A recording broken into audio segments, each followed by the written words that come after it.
విశాఖపట్నంలో జగన్మోహన్ రెడ్డి గారు కట్టుకున్నటువంటి విలాసవంతమైన భవనాలు, మరిప్పుడు ఆ భవనాల నుంచి 7,00,00,000 ఆదాయం ఎలా తీసుకొస్తారు పవన్ కళ్యాణ్ గారు? లేదంటే ముఖ్యమంత్రి చంద్రబాబు నాయుడు గారు?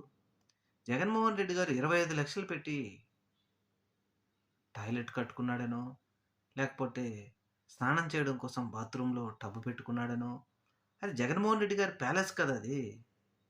ఆ ప్యాలెస్‌కి మీకేం సంబంధం? విపరీతంగా యెల్లో మీడియా గూడా ప్రచారం చేసింది గదా! జగన్మోహన్ రెడ్డి ప్యాలెస్ కట్టుకున్నాడు. ప్యాలెస్ ఇది జగన్మోహన్ రెడ్డి రిషికొండ ప్యాలెస్ అనే గదా! మరి ఈరోజు మీరెళ్లి జగన్మోహన్ రెడ్డి ఇంట్లోకెళ్ళి, జగన్మోహన్ రెడ్డి ప్యాలెస్‌లోకెళ్ళి మీరు ఫోటోలు దిగుతూ దీని మీద టూరిజం చేస్తాం. దీని మీద సంవత్సరానికి 7,00,00,000 ఆదాయం తీసుకొస్తామంటారేంది? ఇది ముమ్మాటికి పొరపాటే గదా!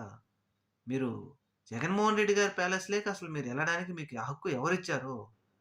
సమాధానం చెప్పండి అంటూ ఇప్పుడు నెటిజన్లు మాత్రం అధికార పార్టీని ప్రశ్నిస్తున్నారు. మరి నిజమే గదా! జగన్మోహన్ రెడ్డి గారి ప్యాలెస్ అని విపరీతంగా ప్రచారం చేశారు. మరిప్పుడు అది జగన్మోహన్ రెడ్డిది కాదు ప్రభుత్వానిది అంటున్నారు. మరి అప్పుడు చెప్పిన మాటలు అబద్ధమేనా?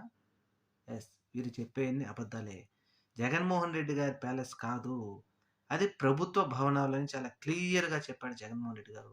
350,00,00,000 దేశం నివ్వెరపోయినటువంటి భవనాలు, రిషికొండ భవనాలు నిర్మించాడు జగన్మోహన్ రెడ్డి గారు. ఇప్పటికైనా ప్రజలు అర్థం చేసుకుంటే మంచిది.